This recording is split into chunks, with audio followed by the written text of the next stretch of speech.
everyone, Laure here and welcome back. I am joined by Rekkles this time. I'm so glad to see you back in the studio. How are you feeling? Likewise, I'm feeling pretty good. It's always nice to be here in the summer rather than the winter when it's super cold and everyone's just a little bit, I guess, out of it after Christmas and New Year. So it's nice to come in for once and feel like we're in shape, I guess, as a team. And as for myself as well, like it just feels like we're probably gonna have a good start. So it's a new Fnatic, hopefully. We'll get to the start later. I want to know, you ended up in third place. Really great, really, considering the start you had in spring. But I know it's not enough for you. So now that you had some time to think about it, can you tell me what went wrong in spring? I don't think we would have won even if we beat Origin, which we probably should have. But I don't think we would have won anyways because G2 is just on another level when it comes to just like how good they are in comparison to the rest of us here in Europe. So I kind of felt like we should have won against Origin, but at the same time I also knew that it was gonna be tough in the finals. So I feel like we just didn't have it in us to win the whole thing. So maybe people even felt like not as motivated maybe for Rotterdam as they should have because of this.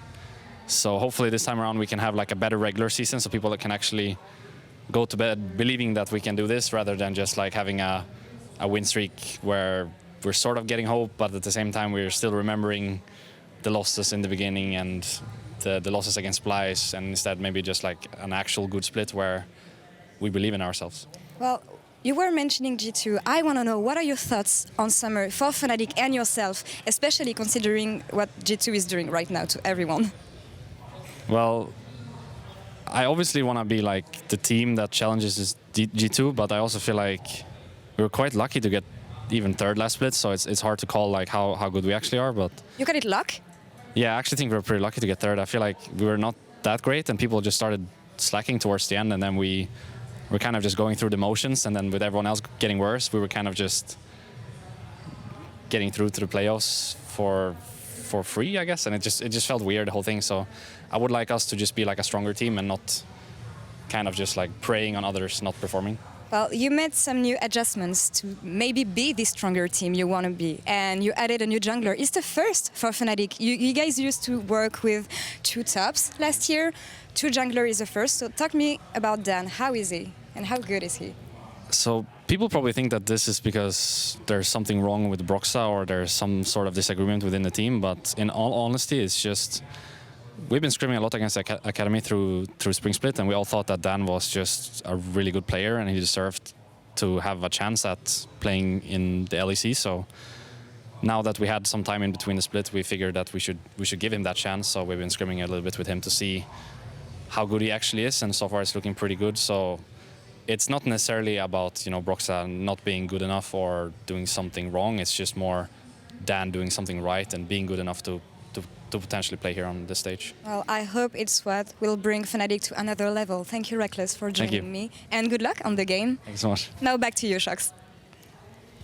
Thank you very much, Laure. Wow, very introspective, calm, cool, and collected. Rekkles ahead of their first game in summer. What was your main takeaway from that interview? That he wasn't that happy at all with Spring, and that even though they finished in third, they didn't really believe in themselves that much, which caught me by surprise because it felt like the atmosphere towards the second half of the split was only positivity. Well, I'm going to say that I am not too surprised to hear that, and I think when we think back of our expectations for Fnatic after their finals run at Worlds, we all had that same thought, right? We didn't know how they were going to do, and they were 3-7 after week 5. So I think he probably feels the same way in that he wanted to show bigger things throughout the split to get there. Yeah, and I think when they were 3-7, there was a very real chance that they wouldn't be able to make it to playoffs. Even if they were winning the majority of their games, they did require some other teams around them in the standings to fall down. So I understand what he means when he says they were lucky to make it into playoffs, but I think they did prove they were the 3rd best team in EU. I think that's true. I mean, you can't argue with the results as such, but we have to remember that they lost Caps and Soaz at the beginning of this year, and as an organization, Fnatic is never happy with a 3rd place. They're only happy with the biggest prize. No, and it must have been very frustrating for them, not only losing to Origin in Rotterdam, but also sitting there and watching G2 win the first international trophy since well, since season 1. Yeah. And like Fnatic was supposed to be the team, right? They were supposed to be the representatives of Europe. They've won 7 splits. They made World Finals last year. Like this was the team that many EU fans would call like the pride of Europe. And then to have someone else claim that title, I mean, it's got to be devastating for this team. And the worst part wasn't even that it was just the someone else in G2. It was that their former teammate Caps left them, went to a better team, and then went the full distance without them. That's really what's got to hurt. Yeah, definitely. Fnatic is a team that wants to be on top. I'd love to hear your opinion on the change that was brought in. Maybe controversial to some. Broxah now has a sub he's competing with in Dan. I want to know from you guys what you think of that specific sub, and if you would have seen something else change in Fnatic after spring. Yeah, so that was not the change I was expecting at all, because I thought Broxah was the #1 performer for Fnatic during the split, especially once they made that turnaround and made the push in towards playoffs. Broxah was #1. So when you hear that they're bringing up a 6th man to compete with Broxah for the starting roster, I immediately got worried. Now, some of that has been alleviated by hearing, Rekkles talking about Dan and saying it wasn't problems with Broxah they were experiencing. It was just that they wanted to give Dan a shot. I'm mainly just curious as to what Dan will bring to the team that's different, right? Because when I think of Broxah, I think of him as a very early game focused jungler. He's like the Lee Sin, the Elises.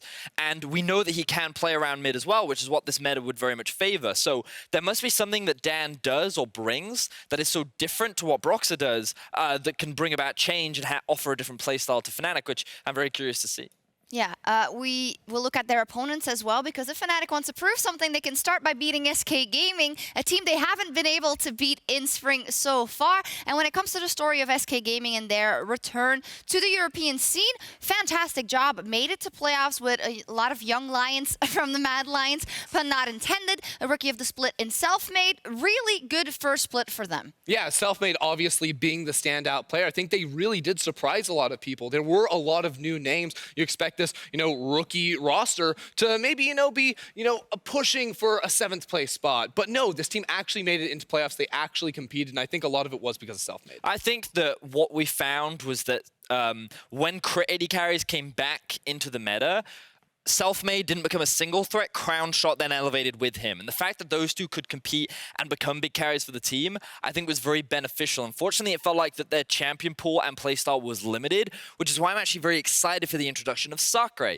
Because, Ender, you were a big fan of this guy in EU Masters, and I felt like that he was performing out of his mind and actually offers another carry position that this team can look to play through. Look, I said it on the EU Masters broadcast. I'll say it again today. Sacre was the #1 player in the entire tournament. This guy was absolutely out of his mind. He played a super dominant style, a lane dominant style, where he averaged plus 25 CS differential at 15 minutes. Let that sink in, because that is absolutely absurd. And to put you on the spot, is he going up against the weakest link of Fnatic? I would say yes, in all honesty. Last split, yeah. I think there's an argument to be made right there. I mean, a lot of even fans were calling him just an Aatrox one trick, right? Well, good news is that Aatrox is definitely back in the meta for Bwipo, but will that really be enough to compete against the young blood that's making his way to the stage? And when you're playing with a jungler like Selfmade 2, like, he was ganking Wurlip last split, like, non-stop. We had the meme about 4 minutes in, level 4, he's coming up to top lane and he's ganking. Now you've got a carry top laner that you can enable and play through. Could this be the SK that looks to 3-0 Fnatic throughout the year? That's already happened, I think. But anyway, Fnatic did begin the year with a loss to SK, but tonight they will look to settle the score and ignite the Fnatic faithful. Let's hit the rift. Thank you so much, Sjokz, of course. She's brutal. Excited to see, yeah. A little merciless, I'll say. So maybe the 4-0 today in the world of Sjokz. Vedius pointed out the other day, technically they never won that game. They were just about to win that game, folks. So still a 2-0 in favor of Fnatic as far as favor of SK, as far as the scoreboard is concerned. But maybe, we heard Rekkles, very humble. Kind of undermining his own accomplishments, I feel like. And now I want to see what this form of Fnatic looks like. And it wasn't like I didn't suddenly become inspired. I just feel like they have to show us. What's interesting to me is kind of the takeaway that I got from Rekkles' interview is that it almost feels like it's more obtainable to go to Worlds than it is to beat G2 at this moment in time. And he was like, I want fans to go to bed and think that we could do it. I want Rekkles to go to bed and think that he could do it. I want that fire and that confidence back. So looking for a very explosive game 1 from Fnatic, because I also agree with Rekkles that you guys looked great at the end of the split. You should look great at the beginning of this split. It feels like all the kinks have been worked out. Have to see. Fnatic, of course, on the blue side. SK Gaming on the red. Silas, Rakan already banned away. Aatrox's going to follow up as well. And Cat. Damn you, Cat. I want to see you played so bad, but it's not going to happen. Now time to see what is going to go through for blue side. Inevitably, one powerful pick at least will be left up. So the Irelia, the Xayah, the Draven, all still available. Do you ban Rekkles' Draven? So one of the, I think, kind of glaring similarities between the likes of Rekkles and Crownshot, and Vedius did point it out on the Analyst desk, is that there does seem to be, you know, like they're masters of very specific champions, and that their pool aren't as wide as other ADCs in the league when you look at someone like Kaveh. Now, when they do get those champions, and Kai'Sa certainly can fit into Rekkles' wheelhouse, they can be really devastating on them. I'm not calling it yet. Until I see it locked in. There's the Irelia. Okay, this is a champion that has been taken off the board repeatedly. Now we get to see what it's going to do in the hands of Bwipo and or Nemesis. Of course, the comfort of flex picks here. Bwipo's Irelia, not one I'm terribly familiar with, but Nemesis, of course, knows his way around the champion. And I have to assume that SK Gaming knew exactly what was going to happen there. There's a reason why Irelia has been banned so frequently. She is such is so respected as a champion, so they must have an answer here in either the mid or top lane position. But now with the Neeko and the Nautilus, SK responding with a bit of flexibility of their own. We did see top lane on hit Neeko earlier in the day, and I know you kind of like seeing that champion. I'm not a big fan, but you do enjoy the top lane Neeko. Yeah, because I feel like you can still get, we saw Wonder play the press the attack top lane Neeko earlier today, and I still feel like you can get a lot of kind of bang for your buck from the champion. You don't have to go into the AP route with the Glacial Augment, because like Kennen, Gnar, and Neeko, they kind of do all the same thing. It's long range poke, and it's hard to find range champions up into that top lane. It's like Neeko, Kennen, Gnar, and Jace. Yeah. Now, of course, the Sivir, though, locked in. That is a Fnatic special, something that we're used to seeing. Paired, of course, with an aggressive early game jungler in the hands of Broxah.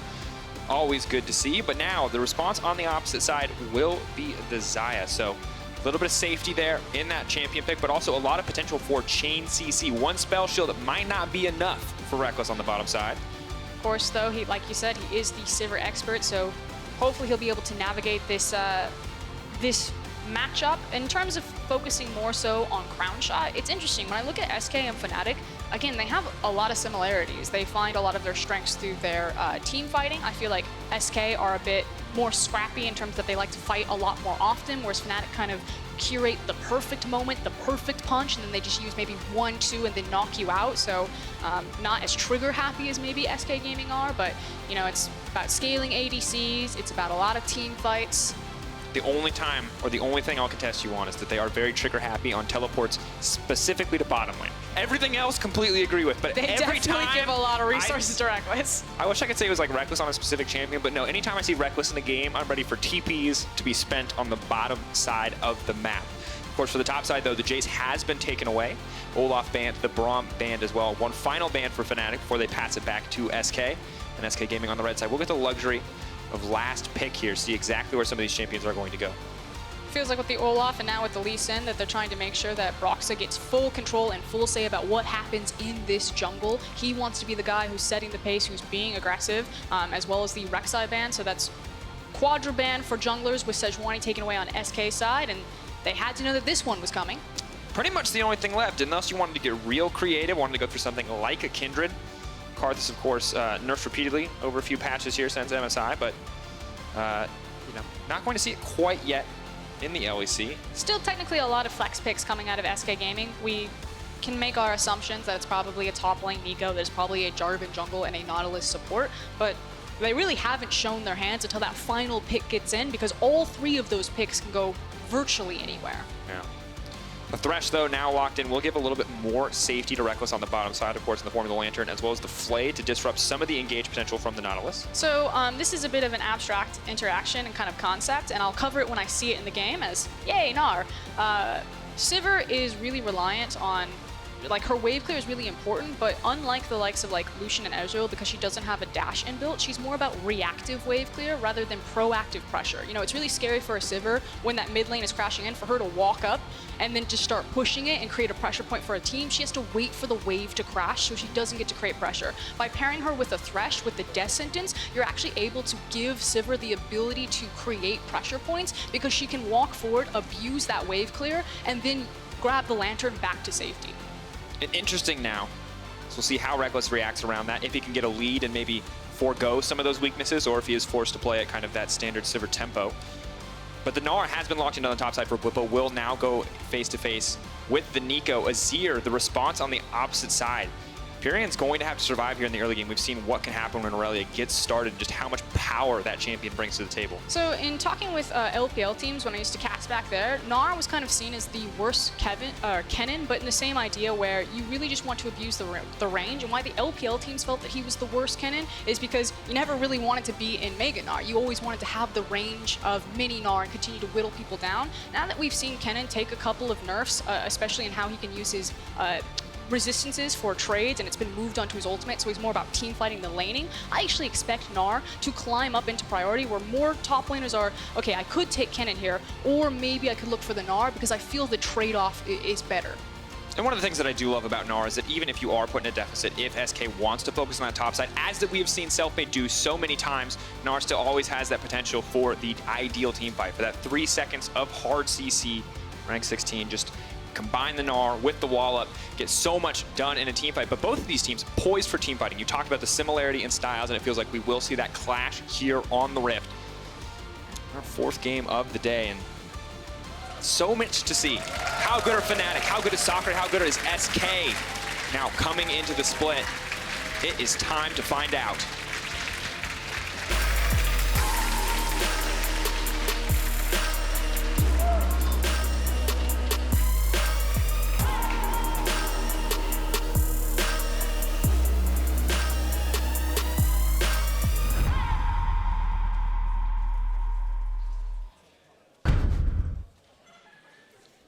Fnatic versus SK. There's not going to be any crazy level 1 shenanigans from what it looks like thus far, folks.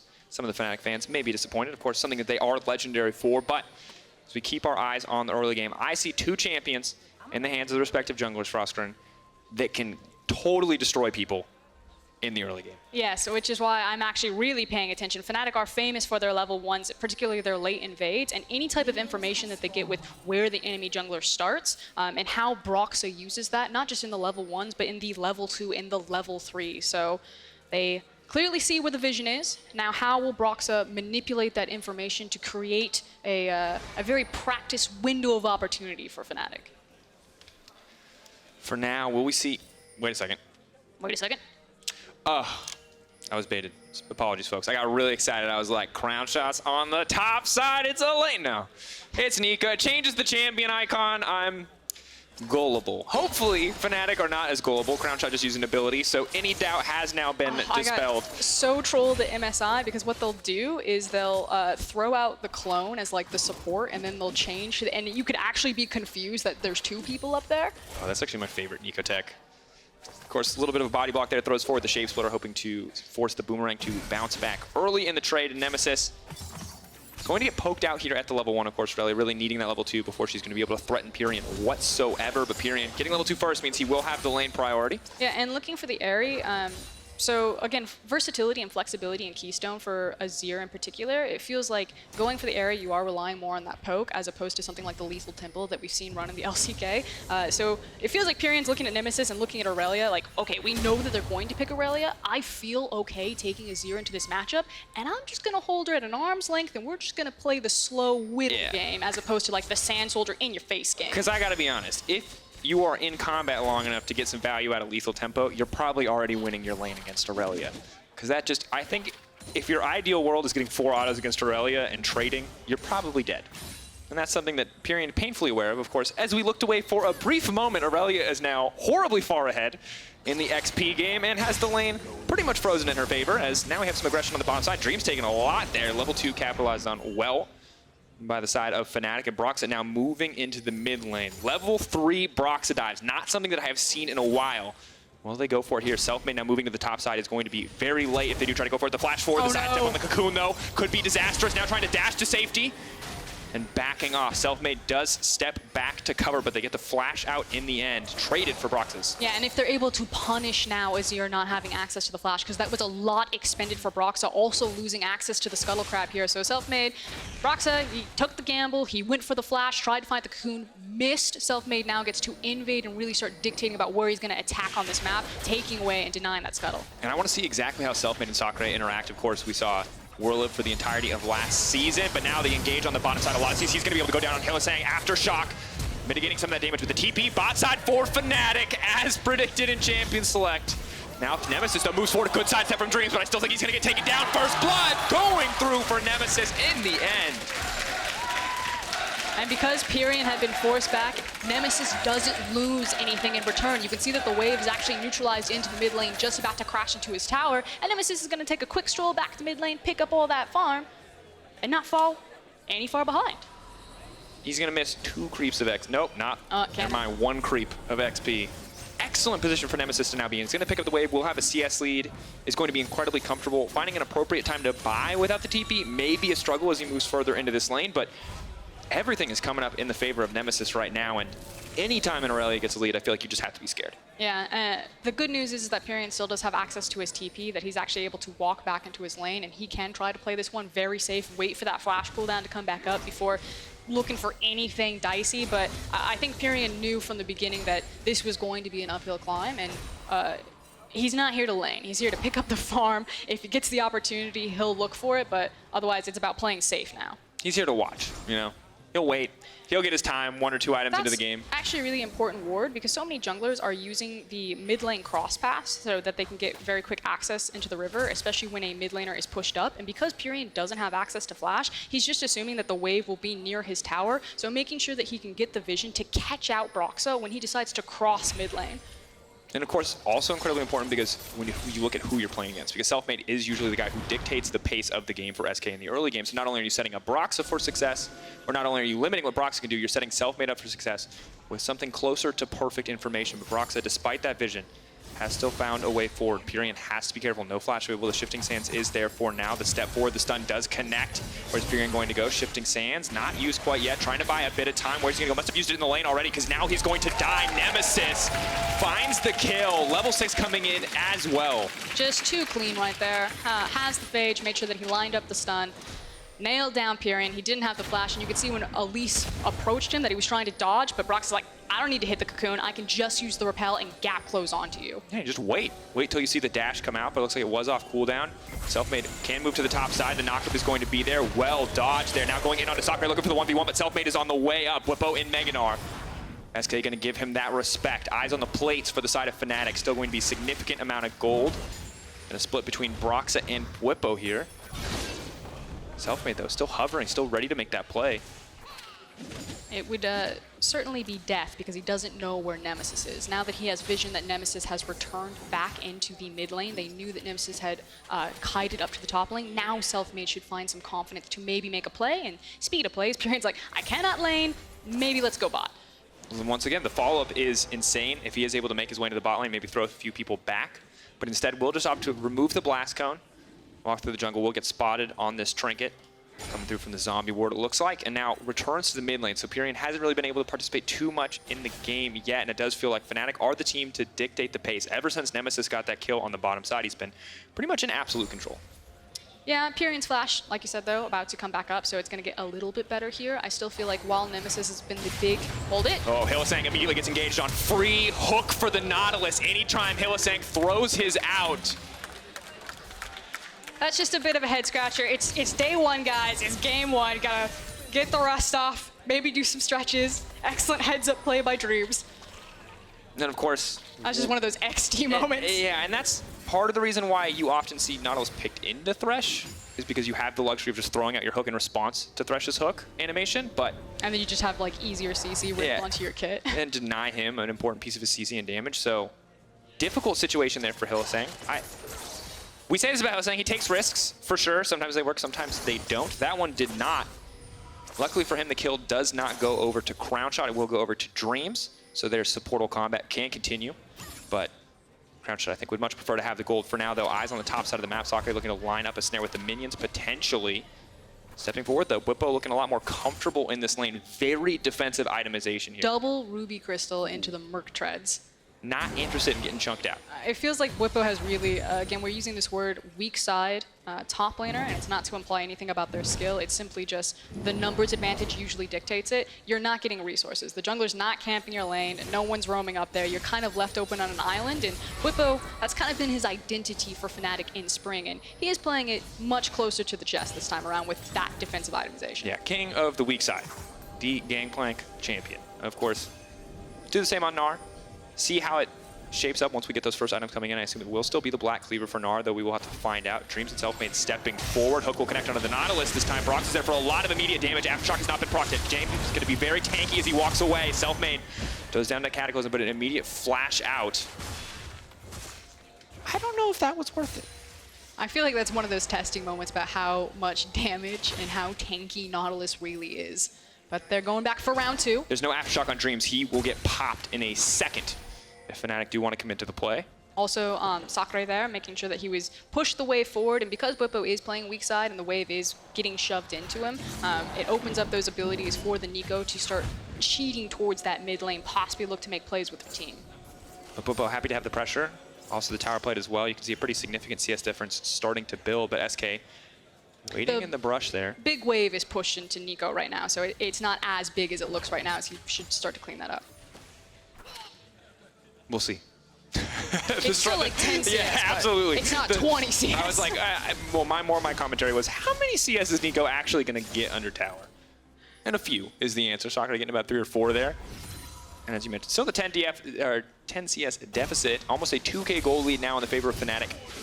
10 minutes into the game. 2 kills, of course, going to be a big part of that CS lead in the top lane, but feels like neither side really pulling a trigger on a major play yet. No towers have gone down, no big objectives have gone down. It's not a cloud, it is an ocean, so you do expect teams to fight over it at least a little bit in the early game. And both teams are actually completely comfortable to take this gentleman's handshake if they want. Just decide, hey guys, we're cool farming it up. One team's got an Azir and a Xayah, the other one has a Sivir. Yeah, let's talk, because we've talked a lot today about one-item team comps. You know, we've seen a lot of them, we've seen a lot of the Lucians.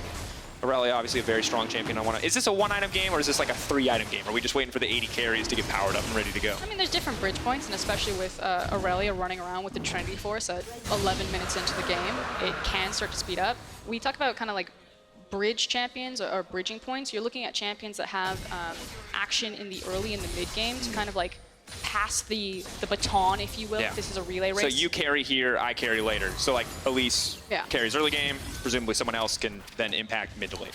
And the terrifying thing about Irelia is it feels like she never really has to give up the baton. She's like, she's got it in the early game, she gets it in the mid game, and then late game, she's still absolutely terrifying, which is why we normally see her banned. What do you call champions that always have the baton, Frosco? Is there a name? Usain Bolt. Oh, I was, okay. I went with the race. I was, yeah, I was with the Sprint. The sprinting metaphor. I was just going to say overpowered. But, you know, we each have our own. He's still overpowered. Can't stop him. Now, Fnatic, moving towards the bottom side, are set up to just continue to pressure here. Crownshot has to be very careful about stepping forward. Of course, does have the luxury of the ultimate as well as the cleanse. That is a very safe Crownshot. Will use the ultimate, does not want to burn the cleanse in the exchange. Clears out the wave as well, so nicely played. And Broxah just going to move right back up into the mid lane. Perfect vision on the bottom side for Fnatic. Yeah, this is Fnatic exerting their power not through skirmishing and fighting, but through the control that they get over the mid lane and access to the river. And with that control wards, like you just mentioned, it makes it so much easier for Rekkles and Hilly to pick up those free plates and then to immediately rotate topside and push SK off of this Rift Herald. Which is important to do. Rift, they've already secured the Ocean Drake. And see if they want to set up for another objective. I feel like Dreams is perpetually looking for an engage here. That's the Nautilus life. It's so funny to me because there's so many parallels between Dreams and Hylissang. Well, I feel like Hylissang... There's a lot of parallels between SK and Fnatic, like stylistically. It's uncomfortable a little bit. Nemesis and Broxah, though, going to look to shift things up. Crownshot, of course, does have the cleanse, but does not have the ultimate. And Nemesis is very strong right now. Uses his stun, though. Still diving Nautilus and Xayah. Scary. Now, Crownshot doesn't have access to ultimate, but he does have flash and cleanse.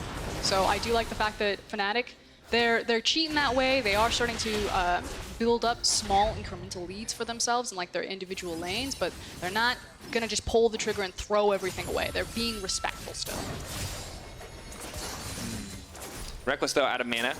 Means that SK can probably take control of this lane once again. He is going to back off. Most likely will return to complete his first item. See if he can actually get an optimal back timing here. Yeah, will be the Essence Reaver as well as the free boots coming through. Of course, nerfed since we last saw them, only coming in now 12 minutes into the game. Froskurinn, 1 item on each of our 2 to 3 item AD carries. I mean, I already told you that this wasn't going to be a one item game. I know you did, but I want you to lie to me. Tell me they're gonna fight. They're not gonna. I mean, they could. It's Fnatic versus SK, but again, right now it feels like Fnatic are in control of this game because they have the priority in the mid lane through the kill pressure. Because Nemesis is Irelia. really terrifying. Yes. And so it's Fnatic in the driver's seat and kind of get to pick. Okay, do we want to fight? Do we want to look for picks right now? This is the Hilly special. Gank in the mid lane. The slow, steady walk forward. Now remember the ward that you mentioned earlier in the game. No longer there, so Hylissang does have the freedom to walk up here. Completely not going to get spotted out. And okay, Hylissang. That he is... You miss 100% of the shots you don't take. Exactly, but also that was like that would have hit if he was like super mega challenger for sure. That's exactly where he would have stood. Broxah's looking for the gank. Pirean, how much do you want it? I feel like you could have waited on that one. Broxah. Pirean doesn't even know he's playing Minesweeper right now, but he absolutely is. There it is. Swing and a miss. That's 2 skill shots. It's like, Pirean, do you know you're walking through a minefield right now? He's like, what? Strolling. How many people are coming to kill me in the mid lane? Casual, though. We've now got this tug of war where people just shove waves forward and then everyone starts cutting in towards the mid lane. Someone's going to get restless in a second and just try to force a play. Yeah. Bwipo was getting a little restless on the trade there. Goes in, obviously trying to fight for lane pressure, but does give up a lot of life in response. And Broxah, free access to this Herald. And I like how Fnatic have transitioned that bot side vision into some top side vision to secure this Herald. It's a good look overall. Rekkles and Hylissang now moving into the mid lane as well. So just a nice shift up to the top side of the map for Fnatic, willing to give up some of those, some of that pressure on the bottom side now that the plates are gone to focus on the mid lane.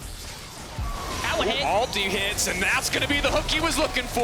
Rekkles grabbing the kill. Pirean couldn't dodge them all. Well played. And every single one of Fnatic's lanes is winning right now. And look at what a difference that means for SK and Selfmade in particular when he doesn't or he can't find a point on the map to attack. This just looks like a completely different jungler. When was the last time you saw Selfmade? 60 minutes in a game, 0, 0, and 0. I don't actually think I've ever seen that, Froskurinn. It's got that good farm, but... Yeah, and SK, look, they got the 1 objective thus far, but other than that, it's a 4K gold lead coming through for Fnatic. You've got a 20 CS lead for Bwipo on the top side of the map even, but you've got a 20 CS lead in the mid lane as well. Yes, Broxah is a little bit behind, but the plate gold that they were able to grab in the early game on top of the tower, and now the Mountain Drake as well. Fnatic completely in the driver's seat, and Mountain Drake on a team that wants to push, wants to take towers, and eventually could want to take objectives here is a frustrating prospect to play against. And again, it's a reminder that if this was going to be a slower paced game than the last game that we just saw, both SK and Fnatic, probably in comms, are fine with that because they feel that they have the appropriate tools when it comes to late game. But I just feel like you gotta lean towards the Fnatic camp here. I don't think I'm out of line saying that they're probably the favorites coming to this game, especially for how they finish 3rd place over SK's, miracle playoff attempt. And also, Rekkles saying that that wasn't good Fnatic. That was like a work in progress kind of Fnatic. This is new Fnatic. True, but we also know that this is a work in progress SK because Sacre has just joined the lineup. So while last split you might have given SK kind of some of the benefit of the doubt as we move into mid to late game team fights, as they do have some strength there, especially with a player like Crownshot in their lineup, we don't know how Sacre is going to fit into this puzzle, what he is actually going to provide as we move later into the game. Feels like the expectation should have been a lot more top lane camp, however, and trying to snowball him ahead. So it's always hard to tell what you're going to get in the game. There's still plenty of time left, but it just feels like they're kind of playing PvE. SK trying to force. That was good. Going to go to the platform, the double flay. Crownshot, though, uncontested on the backside, is going to throw down a good amount of damage onto Hylissang. The lockup is there. The follow-up CC goes golden. Dreams now caught out in the middle of the team. We've got 2 TPs coming in. The fight stops for a brief moment, but SK, can they make it out? Dreams is going to be the sacrificial Nautilus. Will walk away. Sacre not going to get anything else. Fnatic coming out on top once again.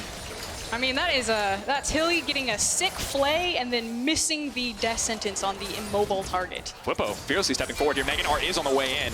Can just look to extend the play. Where is he going to go? Flash forward, Gnar into the wall! Big moves from Bwipo. Selfmade is going to look to punish Sacre. He's going to get the shutdown, however. A bit of gold into his pocket, but the hook lands over the wall. Hylissang coming online in the mid-game. It's flipping those coins, and anytime it pops up heads, you're reminded why Hilly is such an amazing playmaker right there. 0, 1, and 5 right now on this Thresh, participating in only, or most of the kills, only a single kill outside of his death. Sentence. Nailed it. It's day 1. Got it. I liked how you bought time to try to figure out what the percentage was on 5 out of 6, and you're like, why couldn't it be 4 out of 5? Why couldn't it be easier? Math on air, folks, very difficult. Some of you are mocking us. You're much better at mental math than we are. Anyway, 19 minutes into the game, just about a 6K gold lead for Fnatic. So Just I'd like say a quiet 6K gold lead at 19 minutes, that's actually massive. it's huge. We've had actually incredibly quick games today. I thought the G2 game was like an outlier, and it feels more like it might be a pace setter after the Misfits game we saw, and now this Fnatic game as well. So while in the past these SK games have felt very SK versus Fnatic games felt SK dominated, this one is a very different story. Yeah, so right there, that's a sick play to catch the Jarvan right out, and you're like, yes, Hilly is back on the Thresh. We've got this, boys. And then this one is unfortunate, but it doesn't matter because the rest of Fnatic, they responded, and they are able to chase down SK and really punish them. Of course, this replay brought to you by Alienware. Tons of value in an Alienware, just like there's tons of value on that sick Gnar ult. Nailed it. Anyway, Bwipo makes it out as well, so just a highlight moment for him, but now the immediate turn. Oh, it's Dunk City. They're killing them all, folks. Now the dash over the wall. Sacre has to flash to safety. The cocoon lands as well. Broxah, no, you can't thread it like that. Pirean puts up a wall, tries to buy time, but Hylissang comes over. The shutdown going through. Sacre picking up all of the cleanup kills, but dies before he can pop off. The Blossom will not connect, and it's Crownshot all on his lonesome, standing under that tower. It's just disgusting. In the last 5 minutes, all the skill shots are hitting. They're being layered beautifully right there. That was another cocoon to land. Oh, God, it's highlight reel after highlight reel. Crownshot, clean plays. Dodges the cocoon with the ultimate, and then gets the flash to make sure that he locks down Broxah. Very nicely done. Sliding, gliding. This is a 1-2 step game. Yeah, I like it. People are moving in this game. We're not even at 3 items yet, Froskurinn. Already people are going in. That said, Crownshot, you did get the nice highlight play. Well done. It's still close to a 10,000 gold difference between the two teams. Let's be clear here. We're praising him for the highlight play. SK is still getting smashed. Very difficult position to be in. 20 minutes into the game, Fnatic with a Mountain Drake, with so many of their members looking very strong. They don't have the fastest take in the world on that Baron, but given how far ahead they are, I feel like it's going to be much faster than people expect, and things are only going to get harder for SK. They've really yet to find a team fight. They've just been dove over and over and over again. They just keep starting these fights on the back foot. They're going to approach this dragon, although I would really say that they should back off. I think SK agree. 2 items now coming in, forcing out ultimate there. Rekkles using his ultimate back. Dreams has now overstayed his welcome. We'll get the Aftershock proc, but it's too little, too late. Rekkles now dominating. Boomerang coming in for Bwipo. Can chase him down if he wants to, but will back off. Fnatic have their eyes on the real prize, and that is the second mountain. Nemesis and Broxah will get this one kicked off. So the control ward is cleared, and SK are just forced to match in mid lane. And it just feels like SK just keep throwing the same punch, and unfortunately it's just not working. They need to kind of change up the playbook because they keep looking for these scrappy fights, these attempted picks, and they are just running headfirst into the meat grinder. Really unfortunate. Kind of painful to watch.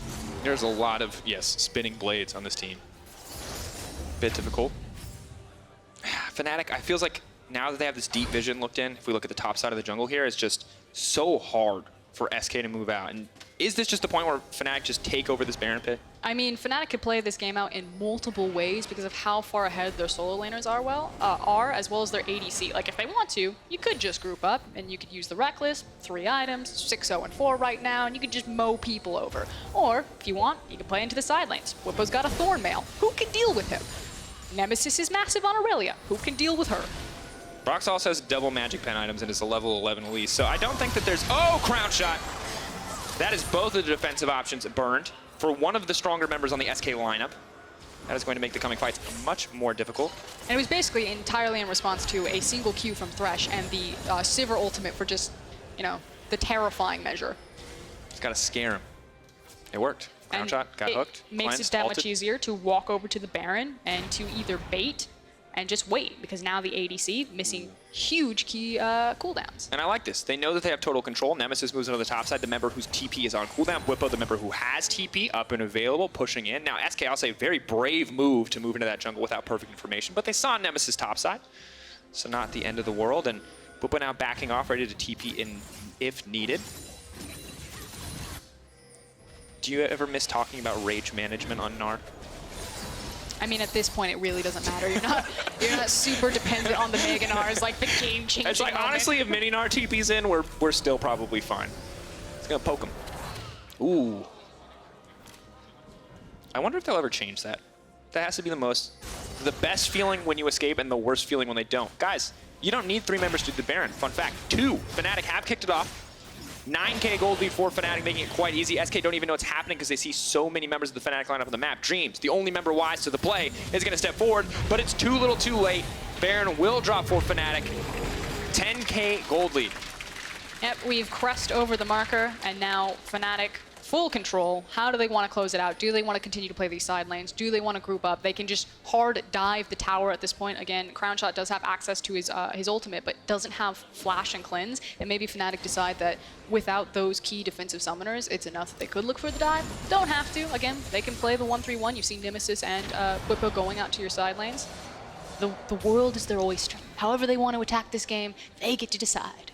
And that's what I think is so frustrating about playing against a pick like an Irelia, and why we do see her banned so much, is that she's a pretty good team fighter, and she's a fantastic split pusher. So very difficult to stop this champion from taking over, and even Bwipo has itemized for a bit of attack speed, happy to play more for the 1v1. Look at how confident Rekkles and Hylissang are, that they just kind of go on their own adventures into the jungle, just hunting for kids. Rekkles talked about, he felt like the split was going to start off on a good note, and this is a pretty good note. 10k gold lead, 5 towers to 0. Absolute vision control on the top side. Bwipo's pushing in.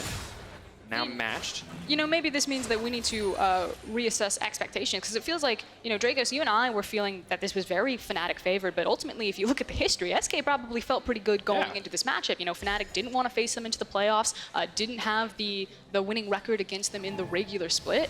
And I think what's really interesting is kind of goal setting. Where are the goalposts for both these teams and what good looks like? For Fnatic, it feels like, either win Worlds or the fans will never be pleased. For SK, though, is it just another repeat into the playoffs, or are they looking for more? Well, we heard from Selfmade in an interview that he talked about, there's nothing to be proud about, being a mediocre team making it into playoffs, not making your mark, and it feels like they had their aspirations set higher, and given that 2-0 you talked about already, it does feel like maybe we expected SK to come in on more even footing. As a team that showed us so much in their first split, we thought, hey, the second split has to be better right off the bat. But they have made changes. Things have been shifted up. And Fnatic have clearly only gotten more and more confident in the roster they started this year with. I definitely expected a lot more out of SK than this. It really has felt like a bit of a spectator mode as they just watch Fnatic roll over them. Yeah, sad state to be in. Of course, tons of target bans directed at Selfmade. Have to wonder if he is as comfortable on this Jarvan as he is on something like the Rek'Sai, like the Lee Sin, one of those options that was taken away, that was limited. But for now, SK holding on. Once again, late game, if you go late enough, can be a much closer fight than a lot of people may expect. But Gnar does a lot of damage. I'm holding that back much, much later in the game. So for now, SK very much on the back foot, doing everything they can to hold on to these inhibitors. Once one falls, it feels like probably the end of the game. They are just getting chipped away at, not just their towers, however, but also their health bars. And this is one of the obnoxious things when you're facing the likes of a Sivir and a very strong Gnar right now, is dealing with that long-range chip damage.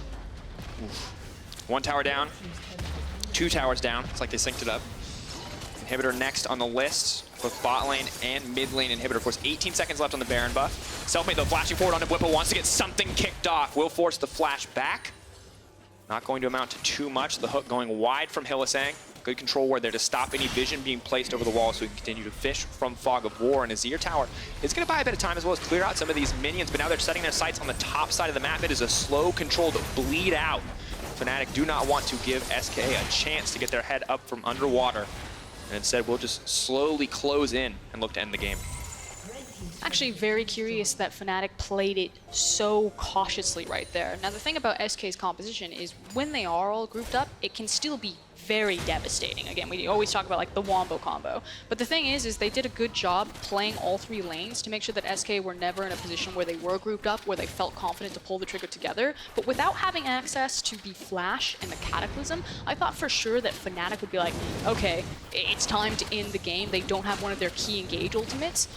So I personally feel like they could have pushed the envelope a little bit more, especially if they do happen to wipe there.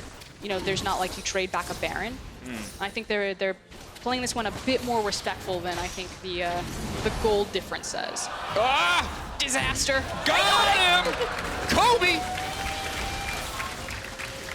Anyway, nailed that one. Good job, Bwipo. That Cloud Dragon put up more of a fight than I think SK had this game. Ooh. Fair. All right. Froskurinn, the one thing I will give Fnatic credit for is that they used every second that Baron buff felt like to good effect, that they made the most of all those empowered cannon creeps. And now that if they do want to kick off a fight, they still have a bit of time where Selfmade Flash is down, and they can just group as 5 and walk down mid lane and break these inhibitors.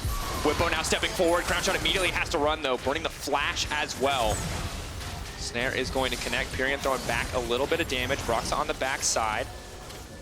Once again, small incremental advantages for Fnatic, getting some of those cooldowns backing off, not looking to overextend, but Selfmade and Dreams are hoping to find the punish.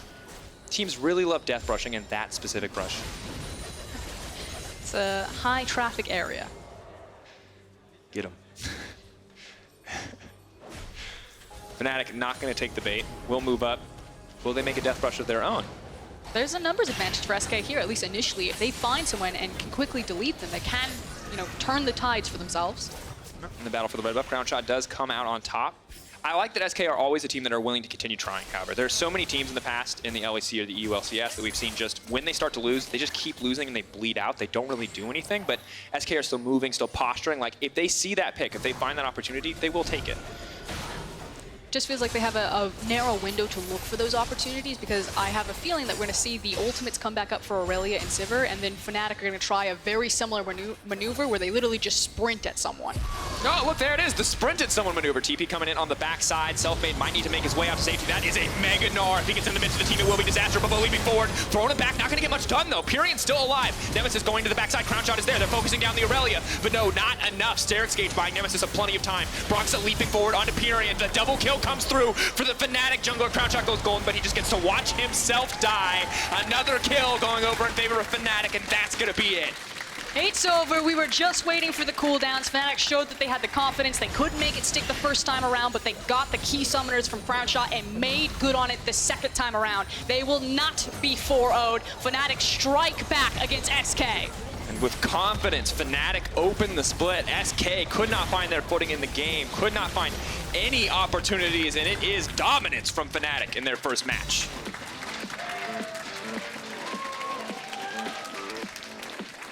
And frankly, it just looked a little bit too easy. There was the staples from a Fnatic game, you know, the early TPs into Rekkles' lane, but it was Nemesis who was the big beneficiary picking up those kills. And once he had control, once he had the power pick like the Irelia, it was how he used that control in the mid lane into the river to just start pushing pressure around and taking whatever they wanted.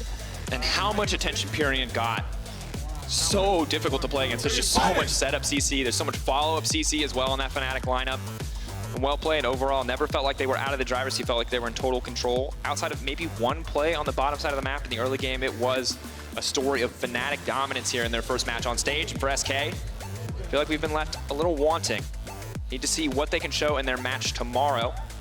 For now, they didn't get to show us a lot. I feel like the SK dream is that you get Selfmade again on a very aggressive jungle pick, and I really want to see him team up with their new top laner, because that's what I've been hyped about. I keep hearing that this guy was popping off in EU Masters, that he can really be a carry, and I would love to see SK kind of diversify their playstyle with a carry-oriented top laner, and then just start going hard in the paint. Unfortunately, this game, very much a slow start. Absolutely. And what was expected to be a slow start, you know, we talked about how this could totally just be that 3-item team fighting game. The thing that I liked about Fnatic is they did still see those opportunities, they did still catch it, and it feels like they set themselves up more for that thing that you're talking about where you're passing the baton, where they had threats in the early game. They had the Irelia, they had the Elise, where it moved nicely into mid game, where you've got that 1-item Gnar, Sivir who can be that wave clear functionality, and Thresh who obviously makes an excellent roamer, and seems like they really set themselves up for a game that they wanted to play. It was actually a really good example of kind of the similarities and the difference between SK. The fact that SK Gaming constantly look for these scrappy fights. They're a very fast team to pull the trigger, whereas like Fnatic, they set up kind of that perfect moment where the cooldowns are all there. They know that if they catch you, that's how they end. And I feel like it almost feels like the evolution for SK Gaming would be to get closer to Fnatic's playstyle because there are such similarities there. And it feels like at some points they did capitalize on that well, but they just weren't able to make more out of it. I think you make a good point. We'll look at this. Of course, we can take a look back at the big fight for Fnatic 20 minutes in, where we see a lot of that team fighting prowess, that ability to punish some of these small cooldowns not being available. Trying to remember which fight this one was. Ah, I remember. It was the one Dreams disappeared in. That's a nightmare. Really difficult spot for old mate Nautilus. And of course, reminder, we did see Aftershock nerfed. At level 1, you get the same resistances, but you do need to build armor and MR to get back to the point where it used to be. And even if you build a ton of armor and MR, it will only get back to an even state with the unnerfed version. And a nice highlight there that there might have been one very crucial member absent from the fight. But also a nice highlight here is this one, shabloosh. That's the sound effect. They won't let me make it. They prefer the feathers sound effect. I prefer shabloosh. I would love a Xayah skin that's just sound effects by you. That's the dream. Well, after the break, guys, we are going to hear from Broxah. Look at that. That is a straight wall. We got the cliff in a previous game. We get the wall in this game. Difficult climb for SK. Of course, Fnatic, though, making it look easy. And when you talk about it, I think it's hard. Who do you pick out in this game as your one standout player? Potentially your key player of the game. I think each Fnatic member had their moments. I liked Nemesis in the early game, especially with the initial trigger on the teleport pole. I loved Broxah aggressive in Elise, and I think Hilly. Oh, did I get it? No, what? Rekkles. Where's Nemesis? He played Sivir. And he had a really good KDA. So many people. Had a really good KDA. Of course, Broxah set up a lot in the Elise in the early game, and I think that has to feel good for Broxah, because remember that he is, while it's not about Broxah underperforming, it was about Dan performing very well, it still feels like there has to be a certain degree of uncertainty, and that confidence from winning would be huge. But of course, vote for who you want to vote for. There are 3 options. Twitter at All Esports is the place. Coming up next, it is our final game of the day. Sjokz and Fear and Excel Esports take to the stage. We'll see you guys in a few minutes. Good work. Thanks. You too. As predicted in Champion Select, now Nemesis though moves forward, a good side step from Dreams, but I still think he's going to get taken down. First blood! Can just look to extend the play. Where is he going to go? Flash forward, Gnar to the wall! Just a highlight moment for him, but now the immediate turn. Oh, it's Dunk City. Playing this one a bit more respectful than I think the gold difference says. Ah! Disaster. Got him! Kobe! Stair escaped by Nemesis of plenty of time. Broxah leaping forward onto Pirean. The double kill comes through for the Fnatic jungler. Crownshot goes golden, but he just gets to watch himself die. Fnatic open the split. SK could not find their footing in the game, could not find any opportunities, and it is dominance from Fnatic in their first match.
We are powered up. Get the Baron Buff Power Play with Shell V-Power.